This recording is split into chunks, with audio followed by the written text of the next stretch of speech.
Good day, this is Group 4. In this video, we'll talk about the pulse modulation, multiplexing, and recent advancement. What is pulse modulation? Analog to digital signal transforms the natural and continuous signals into binary bits of the number zeros and ones, which digital device can store, process, and also transmit reliably. There are three key steps in the conversion of analog signal to a digital signal. The first one is sampling, which is taking regular snapshots of the signal. Second, we have quantization, which is rounding each of the snapshots to its nearest value on a fixed scale. And the third one is encoding, where we turn those values we got from the quantization into the binary numbers. This process can makes it easier to store and transmit signals digitally.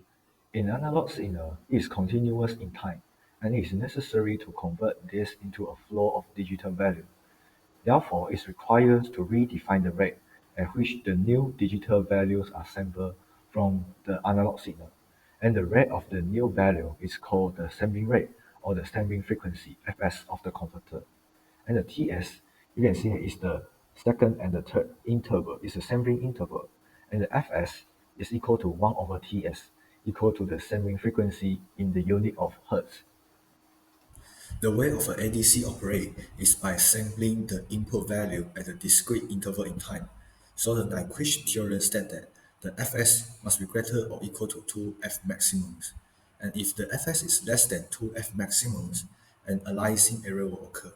As you can see at the left side, if Fs is greater or equal to 2f maximums, and there is no overlapping, but if Fx is smaller than 2f maximums, then there is overlapping. Now we come to the second step of ADC, which is quantization.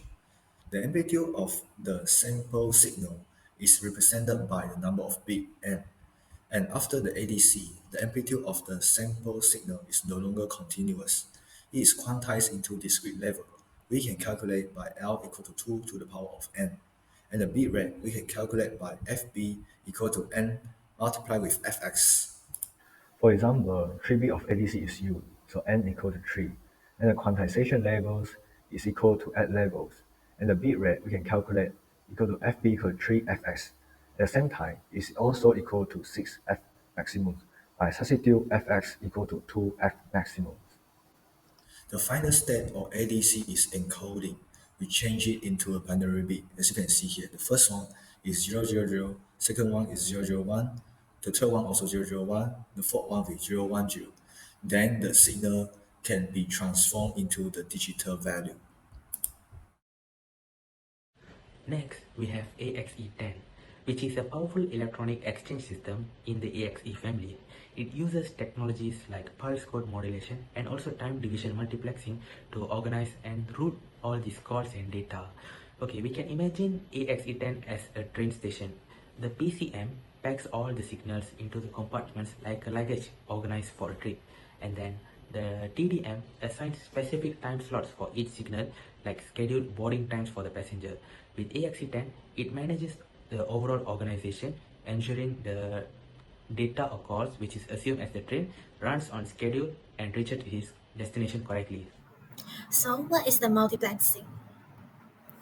Imagine you are the organizer of a music concert. You got multiple bands, and all of them want to perform for the audience. The problem is there is only one concert hall available. Now you come up with a clever solution, multiplexing. It is a way to share the concert hall efficiently so everyone can get to perform without overlapping or causing chaos. Multiplexing is like finding a way to organize the band so that they can all perform in the same hall. This is essentially what multiplexing does in telecommunication. It allows multiple signals to share the same channels without interfacing with each other. There are different types of multiplexing. In frequency division multiplexing, you can give each band a separate room with its own soundproof wall. All the band can play their music at the same times, but the music stays separate because of the wall, means different frequency. The audience can walk into specific rooms of the band they want to hear. This is how radio station work. Each station broadcasts on its own frequency, and you can choose the one you want to listen to. In time division multiplexing, there's only one state, so the bank takes turns performing one at a time. The state is shared, but each bank gets a fixed time slot to play their song. The transitions between banks are so fast that the audience feels like they're watching a seamless performance. This is how your phone call works in a digital system. Your voice gets a tiny time slot to travel, but it happens so fast that you don't notice it. So which one is better? For FDM, it is great for analog systems like radio broadcasting. But for DTM, it works better when there are only one state of one channel, especially for digital data like voice signal. Next, what is signaling? Signaling is a process of exchanging information needed to set up, manage, and terminate a communication. If signaling is a person, then his role should be to act as a referee. Signaling will determine who is calling whom, which time slot to use for each user, and when to start and stop the communication. There are two types of signaling. The first one is in-bank signaling. It means the instructions share the same line as the conversation.